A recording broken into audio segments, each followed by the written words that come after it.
Away we go on a Monday edition, Mr. Irrelevant. of Alex Strouf with you from the Gerber Law Office's One Call Atzel studio at the Avenue in downtown Milwaukee, here and ready to go on time. Unlike Sunday Karma yesterday. We can get to that in a moment. Josh DiMaggio is not here on time per usual, but that's okay. He is sitting down right now. Will Summers is here with a fresh haircut. And Hunter Vaughn back at the Everlight Solar Studio in downtown Madison. Tons to get to from the weekend. NBA Finals are in the books. The Oklahoma City Thunder, your NBA champion for the first time in their history since moving to Oklahoma City. So congratulations to them. A historic season for Shai Gilgeous-Alexander. A sad run, end of the run at least, for a team I don't cheer for in the Indiana Pacers, as Tyrese Haliburton officially confirmed now tore his Achilles in the first quarter of last night's Game 7.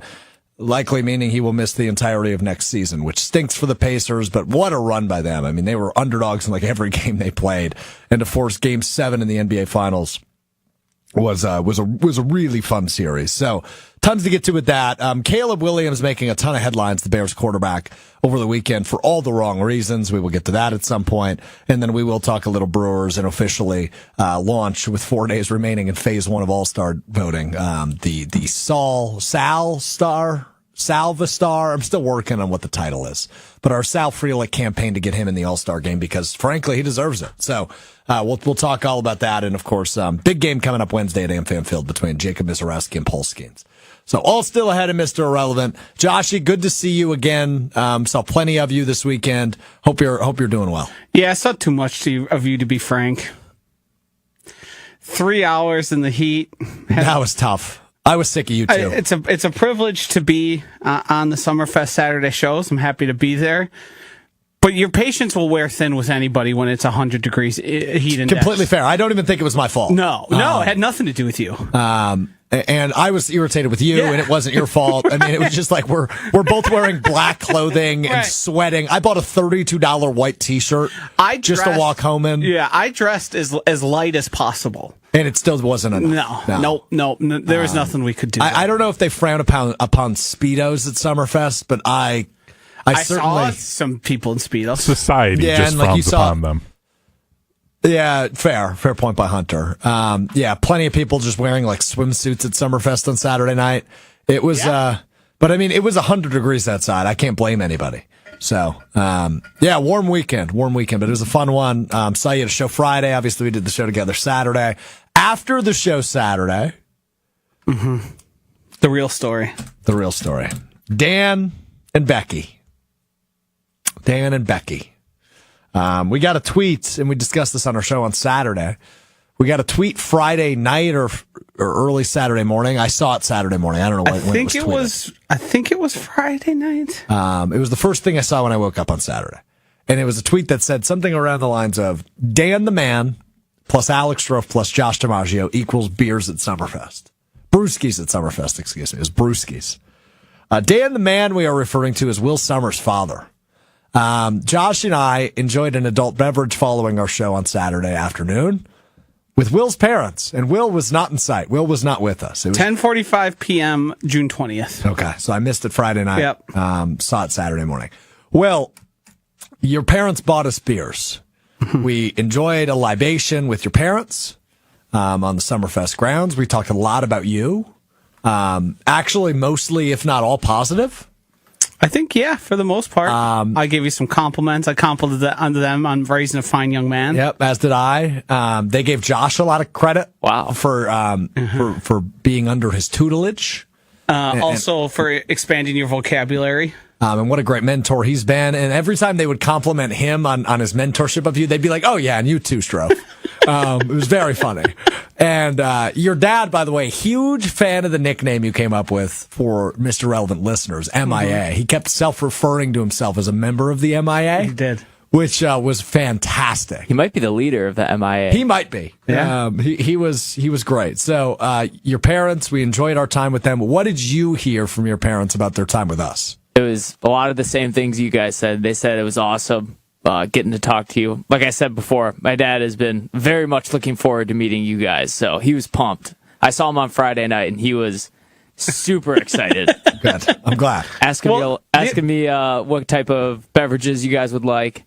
all that good stuff. And you gave the correct answer of cold. Cold beverage. It was especially nice with the 100-degree heat index. Oh, yeah. Having that right after the show. That went down smooth. So that was a much added pleasure there.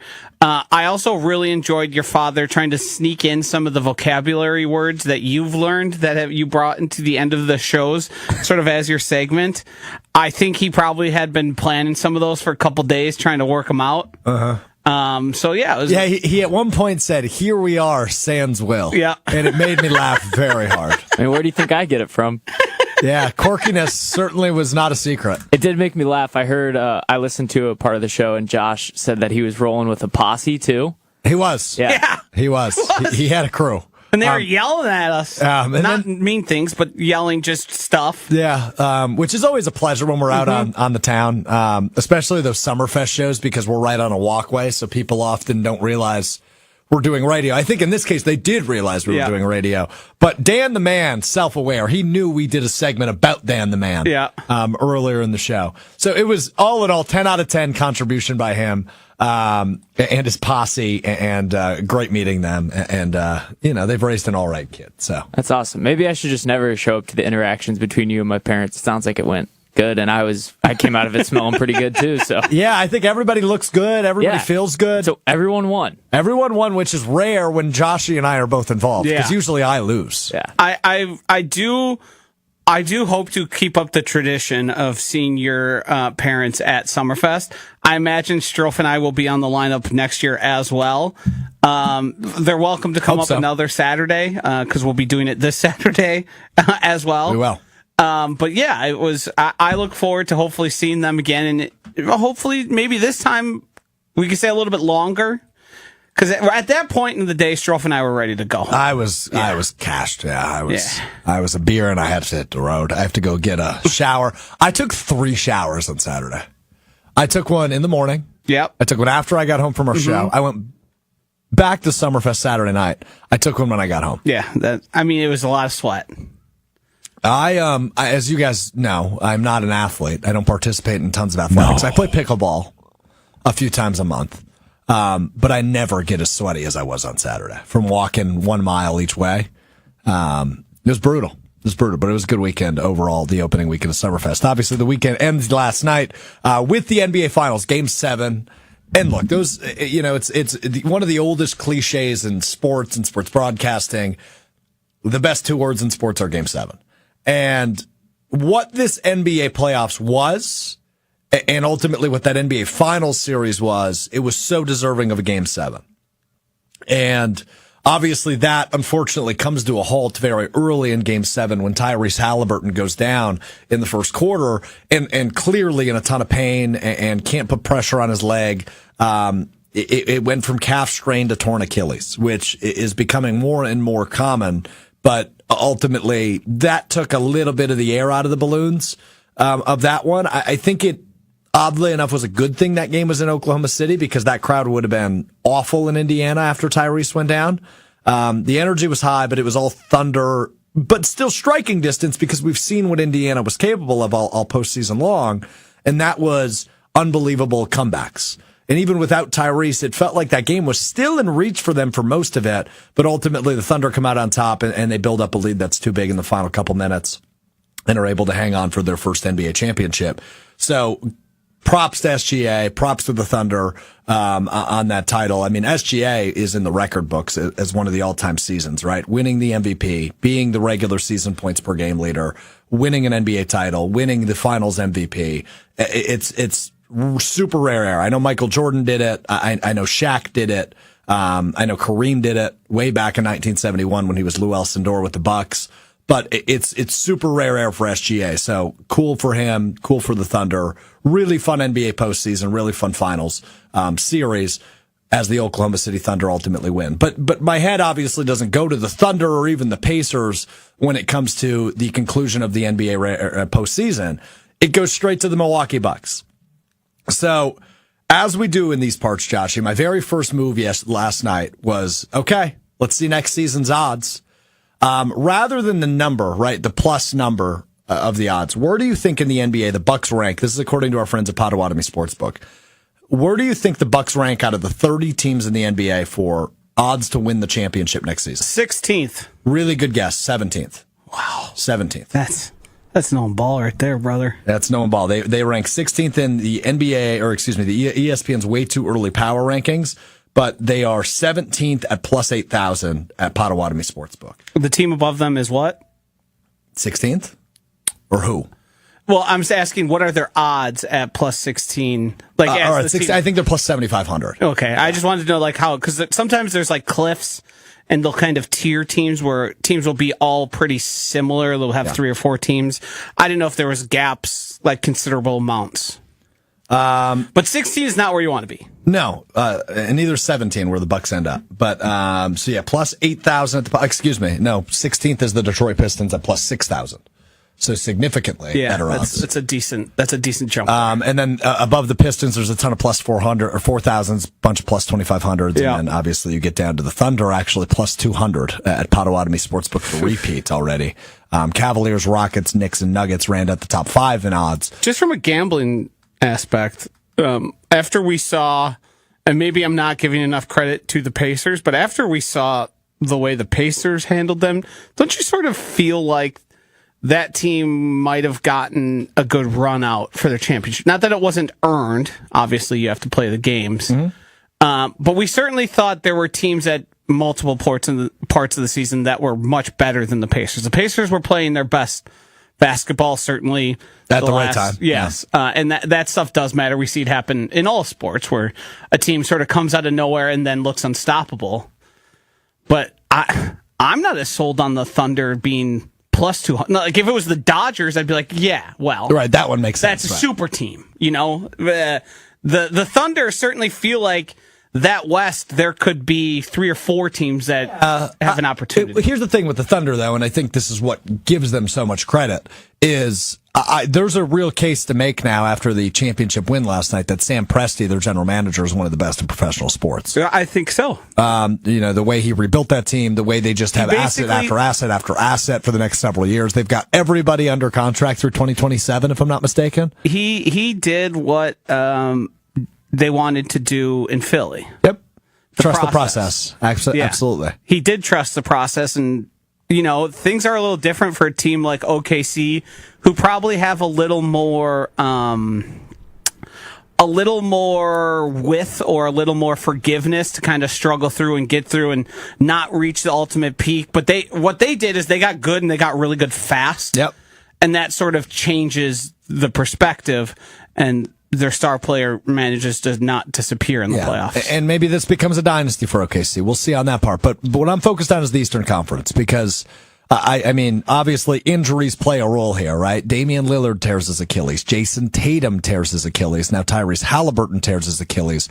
All obviously star players in the Eastern Conference. Will, no pun intended, you recognize some connective tissue between those 3 players in particular, and that is what? They are all number 0s as well. They all have the same exact injury in the playoffs. Willalytics. What? I'm not going to say what I said in the text message when he sent that because we just spent time complimenting his parents. They're dumbalytics. Yeah, it's dumbalytics. I agree. Got it. But I wanted Will to get his pop there. So the Bucks offseason is fascinating for obvious reasons, right? You have Giannis, and you have the Giannis angle of, okay, are the Bucks going to move on from Giannis and try to pull a Thunder, right? Rebuild with assets. Or do they hang on to Giannis, which I think we are all in the same camp now, that will be the likely way to go, right? Giannis will be a Buck in 2025-26, and so on and so forth. And maybe this is a gap year where he can win the MVP and just go berserk and put up incredible statistics. And then in 26-27, either Damian Lillard's back or you move on from Damian Lillard and you're able to maybe rebuild it a little bit different way. The news we got over the weekend was Pat Connaughton opted into his player option, which I view him as a trade piece likely in 25-26. I think it's just over a $9 million salary for Pat Connaughton, who likely won't see the floor very much in Milwaukee. Game 82, sure, he can go off for 40 points, but I don't think games 1 through 81 he will be that big of a part of the rotation for Milwaukee. So that news isn't that big. The remaining questions we have are Kevin Porter Jr., Gary Trent Jr., and Bobby Portis Jr. A lot of juniors on the Bucks. And will they be back in Milwaukee? If they are or not, how do the Bucks change, right? Is Jericho Sims a good enough Brook Lopez replacement to actually make a run with him as your starting big? There's a ton of questions for the Bucks and what their roster looks like in 25-26. But I guess when I look around the East, Joshy, and I see all the injuries, Tatum, Haliburton, obviously one in Milwaukee with Damian Lillard, the Bucks need to find a way to make some sort of a splash move this offseason. It doesn't need to be a bona fide superstar, but it certainly needs to be a more than a role player, right? A complementary piece around Giannis that is your clear number 2 with no Damian Lillard. That needs to happen. I just don't know how they can pull that off, whether that's free agency or via trade, or how they are able to put those pieces together. But the Bucks need to find a way to add a significant piece around Giannis. Not to the effect of Damian Lillard and what that trade was 2 seasons ago, but somebody that can be a second scoring option, can play, 75 games and help turn this team into a top 5, top 4 seed in the Eastern Conference. Because right now it feels like, it's the Cavs, it's the Knicks, and then maybe the Magic as the top 3 in the East as it stands right now. Yeah, I mean, the East is in a weird spot right now, obviously, with those 3 stars missing time. The people who are a lot smarter than me certainly say the Bucks do have the ability to maintain or keep some of those players and then still out and go out and add talent. I don't really know what that looks like, but it's certainly, they're not in a spot where it's sort of just punt fully on the season. And when you see teams like the Pacers and the Boston Celtics in spots where they're probably going to have a hard time replacing their big talent, because, I mean, those are the 2 best players. Some would argue Jaylen Brown. I don't know if that's really the case, but those teams are still going to be fine, but they're not going to have one of the 3 best players in all of the NBA, 2 best players probably, as someone would call it. And that means you're likely going to have an opportunity to make the playoffs and do something in the playoffs. Because when you look around, if you avoid those top 2 teams for a round or 2, you can make a playoff run. Mm-hmm. You can certainly continue to get better and figure out a way where, who knows, somebody could emerge or become a bigger role player than you originally expected. And then you have a real opportunity to at least not have it be a fully lost season. Yep. Because that was the gap year thing was something that's been talked about before. And I don't think, especially with the way things have shaken out, that you even really need to call it a gap year. It's certainly, you're not one of the favorites to win the championship. No, definitely not. But you seem almost certain to have the ability to make the playoffs. And I think that's good enough. And as the Pacers showed us, even if you don't look like the strongest team, who knows, things might end up going your way a couple times throughout the postseason. Well, until Game 7. But even that would be a loss at Game 7 of the finals I'd be happy about it. In terms of what I expected today to where you could possibly end up. Yeah, if I offer that to you, you're saying yes. Sign me up, right? I mean, that certainly exceeds the expectation that anybody has for the Bucks in 25-26. But that's just where my head goes. And I think I don't want to call it urgency, because I don't think one move all of a sudden catapults you into the favorite in the Eastern Conference, especially with what you have on the books for next year. Right? You're going to be without Damian Lillard, if not the entirety of the season. Likely the entirety of the regular season, with a return in the playoffs, possibly, for Damian Lillard, given the average timeline of an Achilles injury. But you still have one of the best players in the world, and you don't want to view this as a wasteful year. And I think that's certainly a point that's been brought up a ton in this Giannis saga of whether or not they will move on from him is, can you make it not a wasted year? And what that means, obviously, well, you want to be able to be at least in the conversation for a championship. And with what the Bucks have on paper right now, I still think they're on the outside looking in, but they're still a playoff team, right? If you have Giannis, I view you as a playoff team no matter where you are. But as the Kevin Durant domino falls, and that kind of eliminates Houston from the Giannis contention, despite what some of the national publications are peddling on social media, Giannis, I still believe, will be a Buck. It's just a matter of what you're able to gear up around him, because there is an opportunity now in the East with all the number zeros out of action with Achilles injuries in Jason Tatum, Tyrese Haliburton, and Damian Lillard. So that's that on that. Josh, I have a dumb question for you real quick before we get to Caleb Williams. Mm-hmm.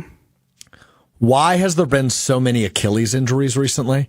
I saw this tweet last night that the NBA broke its all-time season high with eighth Achilles tear of the season. The previous high was 5 back in 2014-15.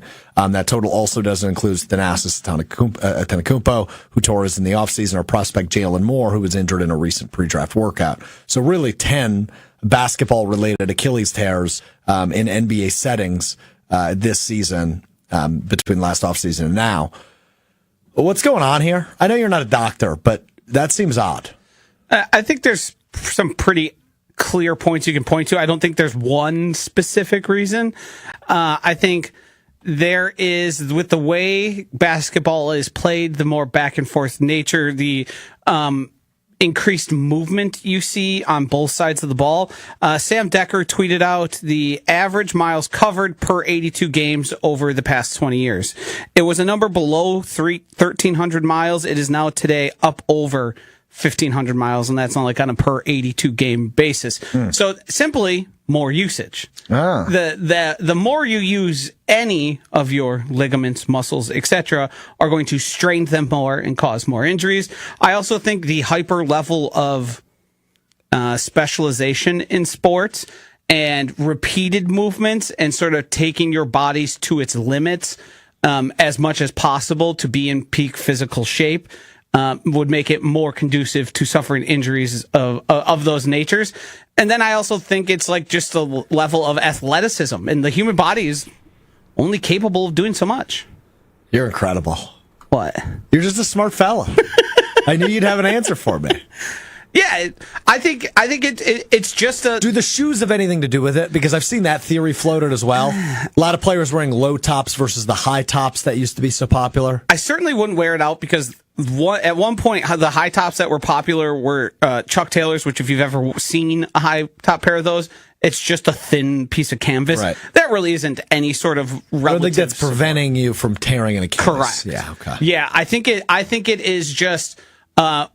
as you get bigger, stronger, and faster, your body is more prone to suffering injuries like that, because you are, like, for a while, basketball players didn't strength train. It was like, remember Michael Jordan had to decide to get in the weight room after getting beat up by the Pistons? Like, that was sort of normal, and there were certainly guys doing it at the time, but weightlifting wasn't such a regimented part, and it's just overuse. You see it with, like, youth baseball players a lot. Sure.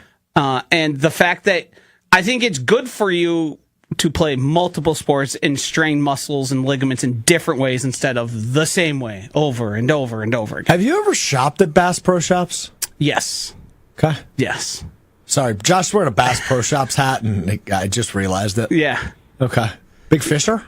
I enjoy fishing. I typically don't do it often, but if I've got time and somebody says you want to go toss a line in, I'll go out.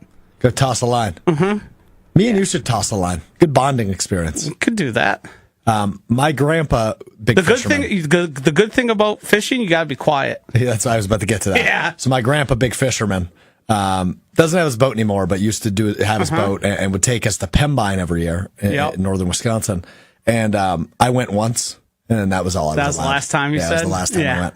And it was not me that made that rule. Yeah, I could imagine. That was Grandpa Strouf, who said he just doesn't shut up. Yeah. Yeah, I can imagine. Which, still accurate. Yeah. Not much has fishing changed. nor hunting seem to be your specialty. I've never gone hunting. I've gone fishing quite a bit. Yeah, the whole, like, having to be quiet for long stretches of time. Not my specialty. Not your game. Not my forte. Where me, I could sit in utter silence that forever. sounds incredible. I feel like I should actually take up fishing. It's a good spot for both. It's also partially why, even though you're typically golfing with somebody, there's a lot of time where you're not talking. You're just kind of out there. Golfing? Yeah. Oh, I'm a yapper. Yeah, you certainly have conversations, but, you're driving in between your ball, you're lining up to take a shot. Will you ever go fishing? Here and there, but going back to your point on the quiet game, I had a friend that was really big into hunting, and I asked him if I could go because I was interested in deer hunting, sitting up in the blinds that are up in the trees, and he was like, no shot. You have to be quiet, and you're not quiet, apparently. So no, that's accurate. Yeah. Yeah, fits for both of you, too. Yeah, that makes sense. I wouldn't argue with that. Okay, speaking of not shutting your trap, what a weekend it was for Caleb Williams, the Chicago Bears quarterback. So we had that Achilles topic on there. Did you plan for that to go a different direction, or you just wanted me to answer it and move on? I thought you were going to call me dumb. Oh. That was my plan there. No, I think you could have gotten to the answer yourself. No, I couldn't have. Okay. I needed your assistance. Gave you too much credit? Yeah, correct. Gotcha. I thought you had like a point that you were going to. No, I saw that tweet and I was like, wow, I wonder why that is. Yeah, I had to ask him his plan. We're going to go behind the scenes here. He brought that one up, and I was like, wait a second. What are we doing here? Normally, I let Strouf do his own thing as the producer of this show. That one, we had to get a full rundown there. I thought you were going to give me your theory. Well, the sneakers play a role. No, it's players. I think it's players playing through calf strains. Well, certainly we've learned that any sort of lower body injury in that way, it makes it more possible. Even people don't want to connect the Dame because he had the DVT. Yep. But it is not uncommon for players who have an injury in one leg to then injure the other one because you are compensating. And you might not consciously be doing it. It could just be weakened muscles. But when you have to try and meet the same, explosion or force, you would therefore strain the other one who's trying to attempt to compensate. Okay. Got it. Well, I'm very glad Giannis didn't play through calf strain. I mean, at this point, if I'm an NBA agent and my guy has any calf... You're not touching the floor. No. Yeah, no. I understand Tyrese in this instance. It's Game 7. It's do or die. You are going to miss a season, but how many Game 7s can you say you're ever going to be in your life? I'd be curious to hear, maybe not today, but down the line. Yeah, I don't think he's going to have many regrets. I agree with you 100%. Because you can't sit out of that game. Right, and he's not going to get paid any less. Right. As a competitor, you just cannot. Like, would you ever be able to live with yourself if you didn't play a Game 7 when you could have? I'm sure the medical staff and the people around him told him of the potential risks, and he accepted them. And I don't think you can... with even hindsight, you don't have regrets. No, I mean, the moral of the story here is, despite how much Tyrese Haliburton and specifically his father made us angry in the last few months, you feel for him because it was an epic performance. It was superhero-like for him, down the stretch in the postseason, and to go out that way just stinks for anybody, right? You never root for injury in this sport. I was rooting for the Thunder to win the series, but I wasn't ever rooting for Tyrese Haliburton to get injured, and that just sucks. So, and obviously gives them a hit going into next season as they play without their leader, but is what it is. Okay, let's get to this because I couldn't keep my eyes off of it this weekend. Chicago Bears quarterback Caleb Williams was all over the country this weekend, and everywhere he wound up, he somehow was talking about the Packers. And we'll get to my takeaways on it.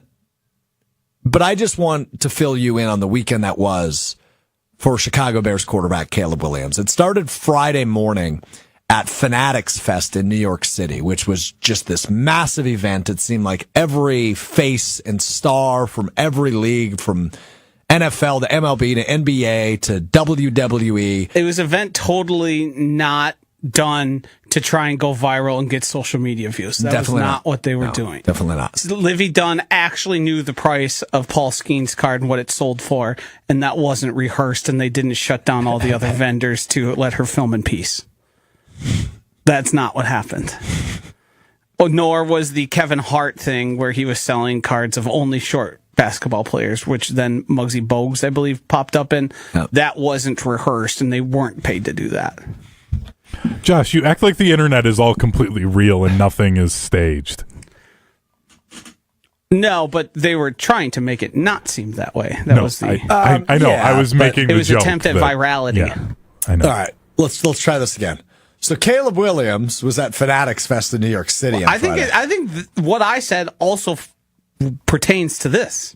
I would agree with that. Yeah. But I don't know what the setup was, right? I don't know if he was asked a question about Packers fans, if he was asked about his win in Green Bay to end the season, what the setup was. I think you could just say Packers to Caleb Williams. And he'd say something. Right. And then because he knows why he's there.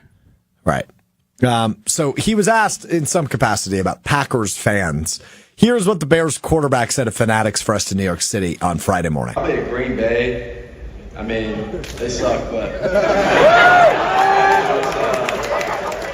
it was after the game, after we won at Lambeau, 1-0 at Lambeau right now. So obviously you try and do the Lambeau Leap, and we actually tried to jump in the crowd where our fans were, and they start throwing everything at you, they push you off, and the Lambeau Leap, it's a real leap. It's not a little baby jump. You actually have to high jump basically, and then they're pushing you, mushing your face.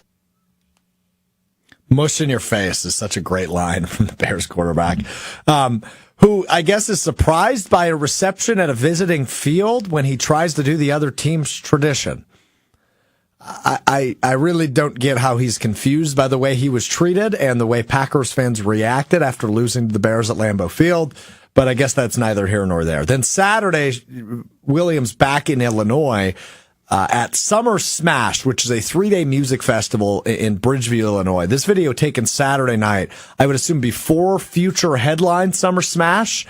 And, well, this clip speaks for itself. Here's Caleb Williams in the midst of a bunch of Bears fans at a music festival that is much inferior to Summerfest. Green Bay! Green Bay! Green Bay! Green Bay! Green Bay! Green Bay! Green Bay! Green Bay! Yes, sir! Yes, sir. As Caleb Williams very masculinely yells, "Ah!" in the middle of this chant at a music festival where Future is headlining. I just don't understand. Pluto. What's that? Said shout out to Pluto. Shout out. Pluto. That's a nickname he goes by. Oh, I didn't know that. I'm not really in the Future verse. I like how you still shouted him out, though, even though you didn't know what you were saying. Yeah. Shout out. I'm Strouf will shout out shout-outs. anything. Yeah, I will. That's super accurate, actually. I'm a big shout out guy. Shout out Caleb Williams? No, not in this context. I struggle with the idea that this guy finds what he's doing endearing. And maybe it is to a loser fan base like the Chicago Bears, who haven't won anything in Caleb Williams' lifetime, who are still the last place finisher in the NFC North, even with a win at Lambeau Field for Caleb Williams, who We'll say it. for the 6th year in a row have won the offseason in their fans' minds. Is he embracing the villain? Is he embracing the heel? Is he embracing being the little brother? I guess I'm struggling with figuring out the end game for the Bears quarterback, who seemingly the Green Bay Packers live rent-free in his brain, just like they have every other failed quarterback, which Caleb Williams will inevitably turn into. 1-0. 1-1. No. 2025, 1-0. 1-0 Lambeau. I mean, I've just listened to Will say this to me for months, every time. Maybe I'm not going to be playing along with you well enough here and not joining in your diatribe on the Bears. You love calling my rant a diatribe. Yeah. I like calling it that because you get offended by it every time, so I just keep saying it. Yeah. Right. Which is not meant derisively. It's just sort of something I'm saying. Go ahead and write that one down, Will. The Green Bay sucks or bleep Green Bay, that is just a derivative of the Bears still suck, which happens all the time. You'll hear it randomly at AmFam Field. So that I don't take a whole lot of offense to, because I don't think Caleb turned to the crowd at this venue and started doing that to them. Oh, I bet. No, you know what I think? I think Caleb Williams tapped some of these bozos at random at Summer Smash and said, "Hey guys, you know what we got to do? We got to do a Green Bay sucks chant or F Green Bay chant." I don't think that's the most likely case. I do. I think once they chanted it back in him, Did you see how much enjoyment he got out of it? Well, yeah, he goes, he's having. "Yeah!" He's having. That woman just saw you do that and turned and looked horrified to the man walking behind her as you screamed.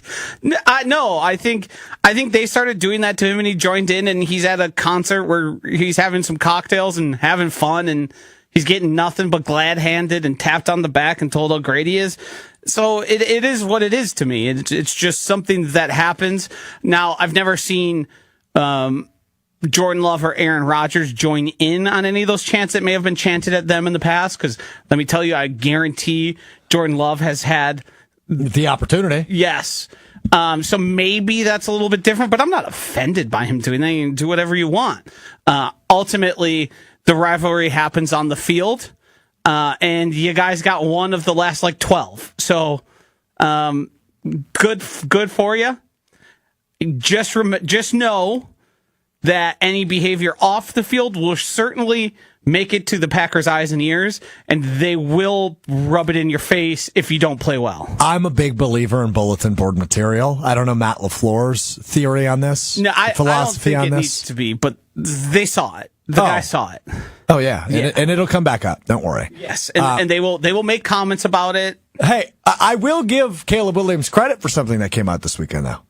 He was at Summer Smash. He was spotted dancing with actress and model Madeline Klein.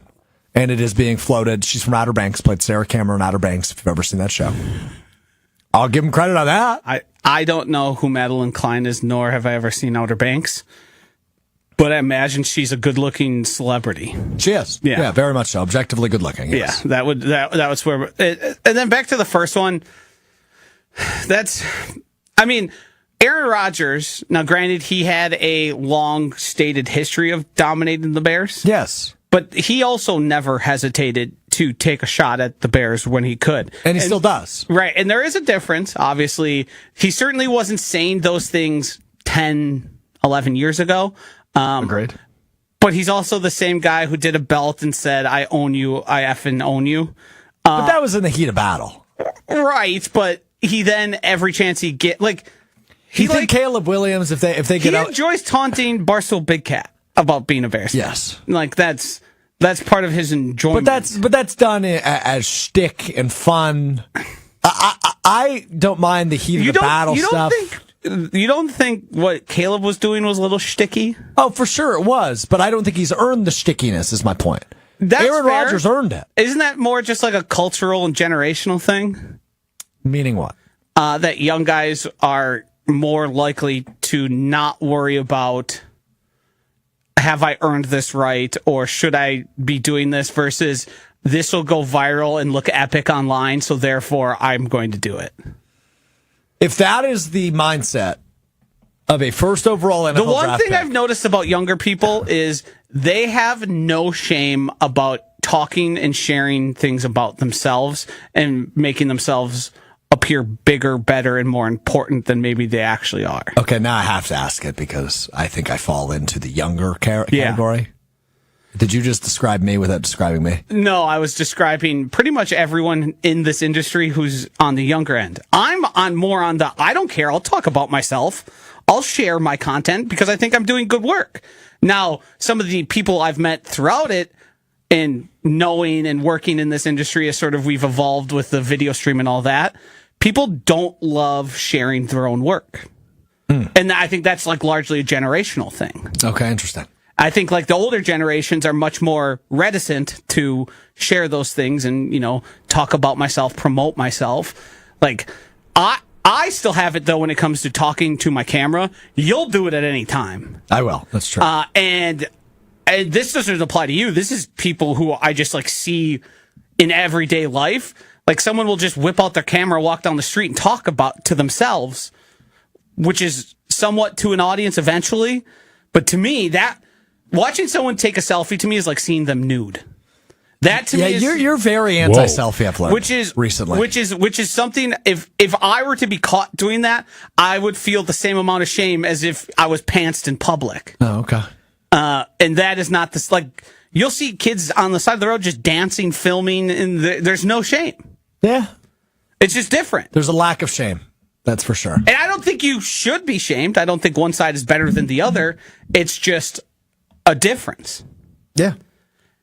And I think that applies to, college athletes. They're filming. Football players are filming stuff that I don't think Brian Urlacher would think highly of if he was in the same locker as you. I was going to say, I have regularly, because of working on our Prep Mania coverage here in Madison, will regularly get other high schools posting things and stuff that I see players posting after winning games. I'm there is no way anyone even my age would ever have been caught doing something like that. So it definitely is a generational thing. Here's the thing I struggle with for Caleb Williams is, and this is why I never had a problem with Aaron Rodgers doing it, because he didn't do it until later in his career. Like, sure, during the rivalry week, would he take a shot at a rival? Yes. And again, if Caleb Williams did that, I don't have a problem with it. I have less of a problem with Ben Johnson taking a shot at Matt LaFleur in his introductory press conference, because that's at least the time and place to do it. For a guy entering his second year after getting his head coach fired in his first season, it's not. I just don't think it's a good. Yeah. I don't think it's a good optic. I tend to agree with you, but I don't think it matters anymore. I also think think back to the past Bears quarterbacks. If you go Justin Fields, Mitch Trubisky, obviously Jay Cutler, like none of those guys have the personality of like, oh, I'm going to go out and do stuff and I'm going to be in public. Caleb Williams is just the type of guy that he's going to be out and about and you're going to naturally see him more. Mm-hmm. Can you get mad at him? Is that a fact, though, that Green Bay Packers fans suck technically against him? He's 1-0 against the Packers fans. That's just a stat. Can that be bulletin board? In this calendar year. I said that. Josh, are you feeding Will lines just out of curiosity? No. We were talking about Bears quarterbacks when Hunter was He listed Bears quarterbacks, and I just, in his ear, said, shout out Kyle Orton, who was one of the funniest looking quarterbacks in the history of the... Floppy That's a good take by you. Yeah. Good take by you. Yeah. The Nick Foles era. He actually wasn't an awful quarterback. Not terrible. Certainly not good enough to win. No, but he was okay in Denver. He was okay in Chicago. His sleeves were hideous. Yep, I would agree with that. And he made it hard to look at him. And he had that special stupid face that when things aren't going well for you, your face makes it worse. Who's your least favorite Bears quarterback? I think mine's Trubisky. I don't really have ill feelings. Like, I love Jay Cutler because Jay's going to Jay. Yeah. Mitch Trubisky, he was such a non-factor. Yeah, but I just never liked him. I was. Is he still in the league? Oh yeah, isn't he? He's a backup somewhere, right? He was. Probably. Is he in Buffalo? He might still be in Buffalo. I know he's in Josh Allen's wedding. Was he? Oh, yeah. For Mitch. Yeah, he's still in Buffalo. I was going to say, Rex Grossman has to be the answer. Because just purely as a football fan, success. Like, had he just been 5% better as a quarterback, they win that Super Bowl. They get back to another one with it. Like, there's a level of like, they would have been a really good team if he was remotely competent at quarterback. That's true. It's a good point by you. Of course it is. So anyway, that's what Caleb Williams did this weekend. There you have it. Yeah. Dork.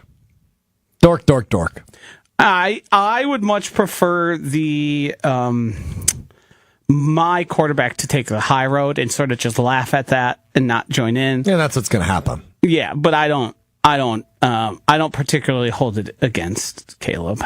Well, I disagree, and I can't wait till week. Because I think if I were in Caleb's spot, knowing I'm a millionaire, everyone thinks I'm going to be great, and people started chanting F Green Bay at me, I'm joining in, especially after a couple pops. I can't wait until Will's birthday is ruined. Mm-hmm. And my birthday is made. Both Bears-Packers games occurring on each Will's and my birthday. I think mine is first, right? That would be objectively hilarious if it went my way on your birthday, the Bears won, and then the Packers won on my birthday. Well, so my birthday's in Green Bay, your birthday's in Chicago. Yes. So I would prefer me to be happy both times. I mean this with full disrespect. I could not give a bleep about your birthdays lining up for Bears-Packers. Couldn't care less. I think it's time to move on. Brewers have won 7 of their last 10. Including 4 in a row after the rain out on Wednesday at Chicago. They wrapped up what ended up being a 2-game series in Chicago Thursday with an 8-7 win. Friday, Jacob Misiorowski on the mound. Unbelievable again. Has a perfect game going into the 6th. Had a no-hitter going into the 7th. And gets a huge win. And to be honest with you, I think the only reason he didn't throw the no-no is because he was waiting for so long. Yeah, I believe it was 20 minutes. 25. Yeah. Brewers win 17-6 on Friday in Minnesota, win 9-0 Saturday in Minnesota, and then It got interesting yesterday afternoon, but they're able to sneak it out. A 9-8 win for a season or a series sweep against the Twins. Over the weekend, they've won 4 in a row, 7 of their last 10. Pittsburgh comes to town this week, and Wednesday in the final game of that 3-game series, a 1:10 first pitch broadcasted on MLB Network from AmFam Field. Jacob Misiorowski, Paul Skenes. Debatably, and maybe not even debatably, the 2 best young pitchers in the MLB. Going toe-to-toe for the first time. Yeah, that's going to be must-watch TV. I think Misiorowski himself has made it must-watch. Yep.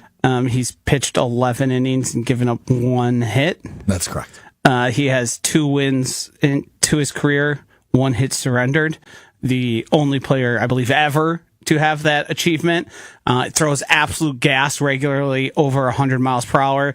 He made that poor Minnesota Twin look like it was the first time he saw a pitch that moved. Yeah, when he just dug that dude into the ground on Friday. Like corkscrewed him. That was crazy. That's not something you see often. That's rare talent.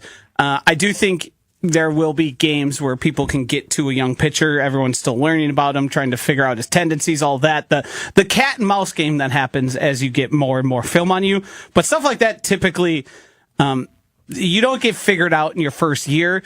We talked about it on Saturday and on Jen, Gabe, and Chewy. He went from, after his first start, the 5 no-hit innings, he was plus 1,200, tied with Chad Patrick at the Potawatomi Sportsbook. Now, you change those numbers, look around where he's at today. He's at plus 175. He leads all of the National League for the most likely to be the Rookie of the Year. That number is down from the plus 900, I believe it was, just last Wednesday. So in less than a week, those numbers tanked. He's impressive. Also, the story, Christian Yelich, playing baseball out of his mind. Out of his mind all of a sudden. Which you see it happen. And it's not a coincidence that he's playing that well and the offense is playing that well. He's sort of the engine that drives the whole thing, especially with where he's hitting in the lineup. And it seems like the Brewers, a team we were extremely worried at the beginning of as worried as you can be after 4 games. They did historically have a run differential that we hadn't seen in, I believe it was a millennium. Yep. So there is a level to this team where they look a lot more complete than you anticipated. And it's a little different because the bullpen is fine, average, maybe above average, which has always been the Brewers' strength in this run since, 2018? Correct. That's not the case anymore. It's largely on the efforts of the lineup, which can hit home runs, but can score runs. And then the pitching. Not the hardest hitting team. I think they're probably like bottom 7 or 8 in home runs overall for a team. But stolen bases, they're number 1 or number 2 in the National League and number 2 or 3 overall in the entire league. And to your point, this offense has just found a way to start hitting baseballs. Christian Yelich playing really good baseball right now offensively. Been DHing most of the season, but playing really good ball offensively for him. Rhys Hoskins has gotten it going a little bit. Even guys like Joey Ortiz, who haven't had a very good season offensively, have come on as of late. But there has been one constant the last month plus, Joshy. One constant offensively. Had another kind of dramatic catch, but fun catch in Game 3 against the Twins yesterday in right field. That would be Sal Frelick. And it has come to my attention that phase 1 of All-Star voting comes to an end on Thursday. You can vote up to 5 times per day at MLB.com/vote. And I hit the pavement today. I'm campaigning. I think it's legitimately earned, but I do think a campaign is necessary. Sal Frelick should be an all-star for the Milwaukee Brewers. Odds are Freddie Peralta. Every team gets an all-star. I think Freddie Peralta likely has that in the bag. Trevor McGill probably has a really good case otherwise, too, the closing pitcher for Milwaukee. But if we're looking at position players, Sal Frelick still leads the NL in terms of all outfielders and batting average at .298, which, I mean, it's good. It's just not earth-shattering numbers. .298. The thing I find so impressive about him is he has only struck out 40 times this season in 272 at-bats. For reference, Bryce Terang, 281 at-bats, has 31 more strikeouts. That's 9 more at-bats, 31 more strikeouts. Christian Yelich, 278 at-bats. That is 6 more at-bats than Sal Frelick's. He has over double the amount of strikeouts, 84 strikeouts on the season. He only has 4 home runs, 30 RBI. He has scored 35 runs. I think offensively he's been really good, but there's gold on that glove for a reason. He's been that good defensively as well for Milwaukee. So we are launching the Sal Star 2025 campaign today through Thursday. Make sure you get your votes in. MLB.com/vote. Hunter, did you have the promotional flyer that I made up ready? No, you didn't send it to me. Oh, well, that would be an issue. I can rip one off the wall real quick. He said he would send it to me, decided not to send it to me. Didn't do that. Here's the informational flyer I made. It says Sal Star.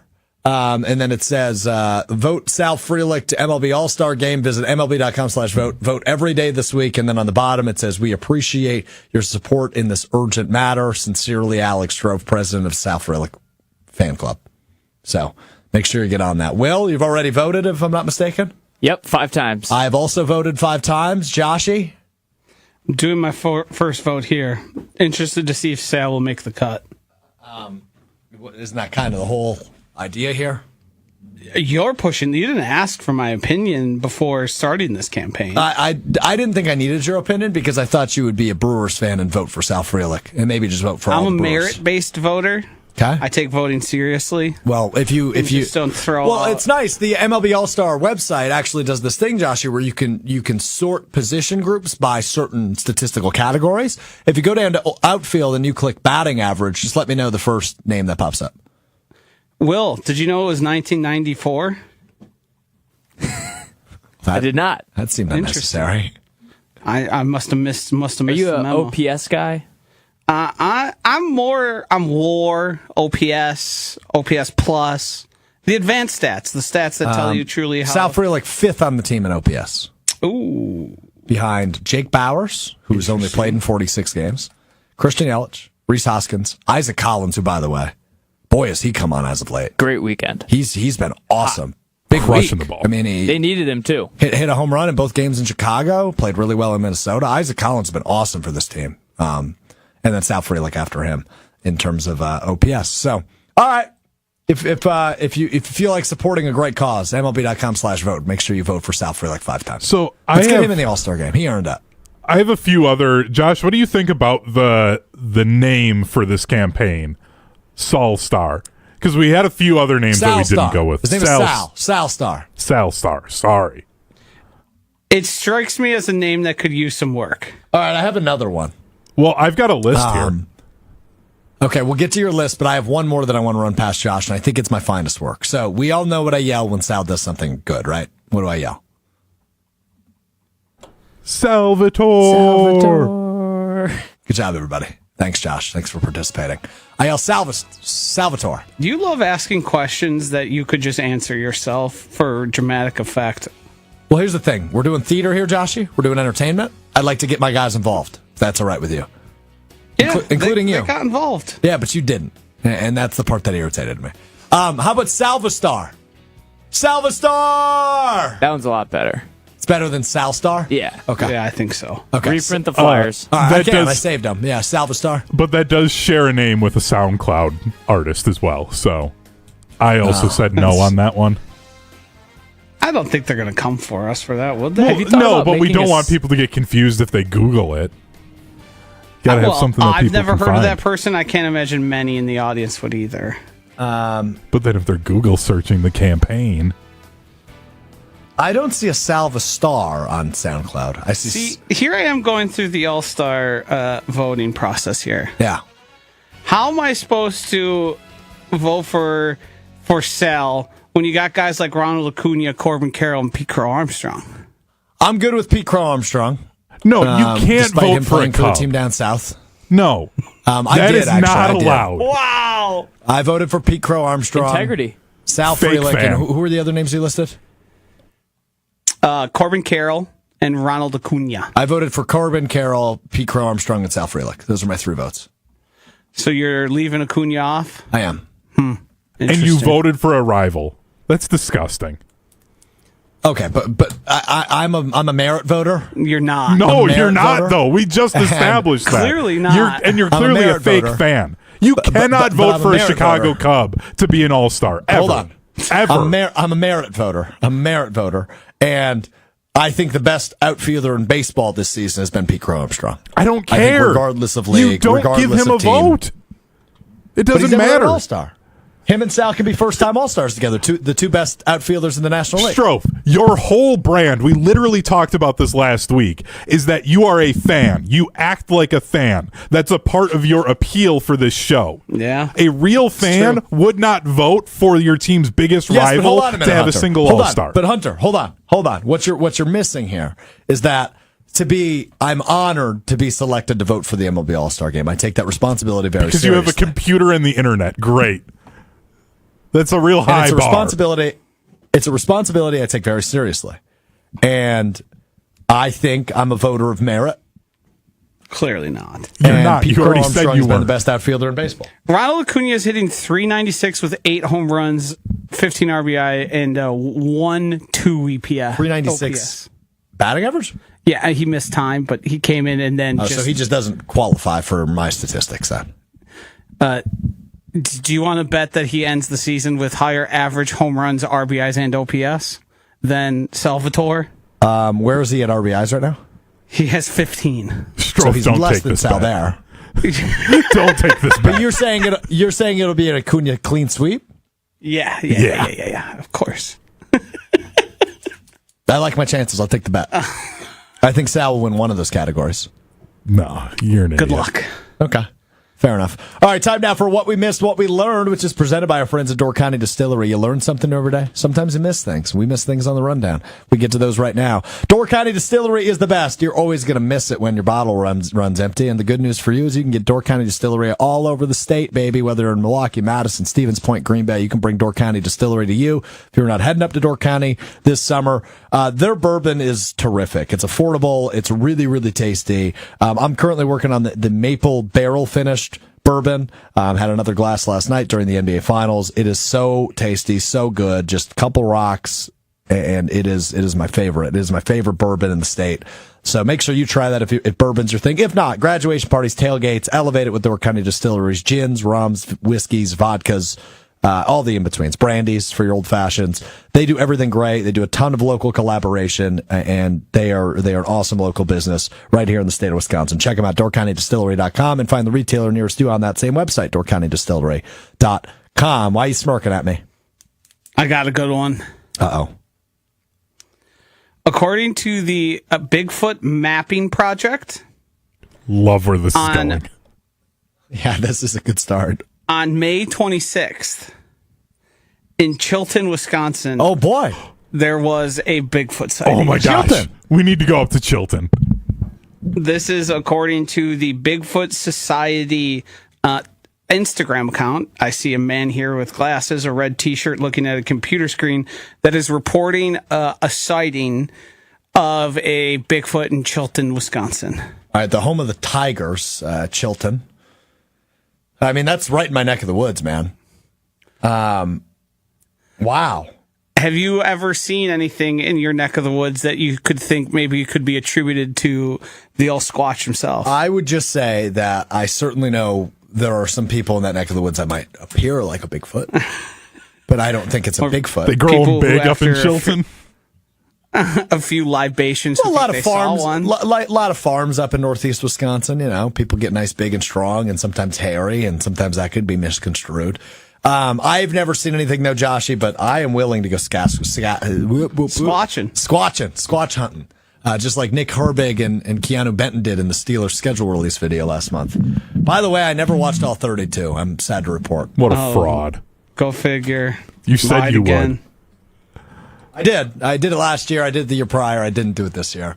Also, one of them got deleted, so there wasn't even 32 to watch. So, anyway, okay, so Sasquatch / Bigfoot, those are different, right? No. No. They're the same thing? Yes. Yeah. Okay, so Same thing, somebody different saw Squatch / Bigfoot in Chilton, allegedly. Mm-hmm. I'm going to look into this, and I'll report back on Wednesday. I think you need to do a Squatch hunting episode. That's a brilliant idea. You would come with me, right? No. I'll gladly go. I'm so into this. Okay. You and Will, Hunter. I love road trips. I mean, Will would be good at this. Sounds like this, a lot of This is actually Skenes. this is a great idea for Will to execute. Just send We Will should on to send the him and woods. have him report live from Chilton. This really makes me want to watch the old. Oh, I'm going to struggle now. Old nature video of the. Wow, that's neat. Oh yeah, That guy? yeah. I think Will would play a perfect role in searching for Squatch and trying to do calls Wow, that's neat. and shake up the earth a little bit here. Will, before we get to your words that you missed or learned, what would your Sasquatch call sound like? Sasquatch, please come out. No, you can do better No, than that. come on. I'd have to do some research. It's closer to a Chewbacca, is it not? Yeah. I don't know about A little that. more That sounds guttural, like an but engine. okay. That would be fun. How's that? Something like that? Sure. All right, what words did you learn today? All right, we have libation, which was Wait, used seriously? I by use that. Both of you guys. Josh Yeah. just used it. I don't know if this definition is right because it doesn't really make any sense. A drink poured out as an offering to a deity. Deity. Deity. That's what I said. Libation is typically like, you're drinking beer. You're having an alcoholic The beverage. Thunder poured out a libation of champagne following their NBA Finals victory. Sorta. You're on the right track. You could have just said they poured out a libation. I They think, enjoyed libations. yeah, a part of the issue here for Will is I don't think he knows what deity means. So having a word he doesn't know in the definition is going to make Considering he this did tough. mispronounce it. Yeah. Yeah. Derisively in a manner expressing contempt or ridicule. Packers fans acted derisively against Caleb Williams despite his undefeated record against the Packers all time in That's right. 2025. That's right. That's good by you. I'll give you that. Thank you. That's the end of the list? Words. Yep. Oh, we're getting better. Only 2 today. Joshy, Wow. you got to step your game up or Will That's a has. Monday. That's a Monday. Diatribe, he said it today, and I almost wrote it down, but I was like, what? I know what that means. Yeah, he used I it a know lot. what diatribe means. Yeah, good for you, Will. Yeah, that's a little diatribe by you right See, there. eventually, in a perfect world, This segment's going to die. right? Yeah. Yeah. And Will's just going to be a smart fella. There'll be a time where I say something, he goes, "I know that one. We've covered this." We're going to get there. We're going to get there. Maybe. This has been a great Might addition take to a the show, while. though. Been a great You know what addition to word the I show. used recently that everyone gave me looks at? I said erudite. Yeah, no shot. That's a fun one. Try to mix it in on Wednesday. We're back with you Wednesday. No show Friday this week. Hunter and I each going to take a day off. I'm off too. You're also off Friday. Okay, good. You had nothing to do with this, but I'm glad you're letting us know. Yeah. What are you doing? I'm going to a wedding. Oh, that's right. You told me this. You're very excited. This is your first wedding as an adult, right? Pumped. Kind of nervous. Don't want to make a fool out of myself. You will. Inevitably. Especially Likely. if there's an open bar. You will. Likely. So, Josh, we are not going to make you go solo on Friday. We are just going to take the Friday off, and we'll be back the following Monday. But we will be back with you Wednesday, beginning at 12:30 Central, ESPN Milwaukee, ESPN Madison on YouTube, and, of course, in the all-new, brand-new, customizable ESPN Wisconsin app. Fun show today. Good stuff. We're back with you Wednesday ahead of Skenes Misiorowski at AmFam Field and my first pitch at the Lakeshore Chinooks game. 3 epic pitchers in the Milwaukee area on Wednesday. What are the odds of that? Can't wait. All right, we'll talk to you Wednesday. Peace.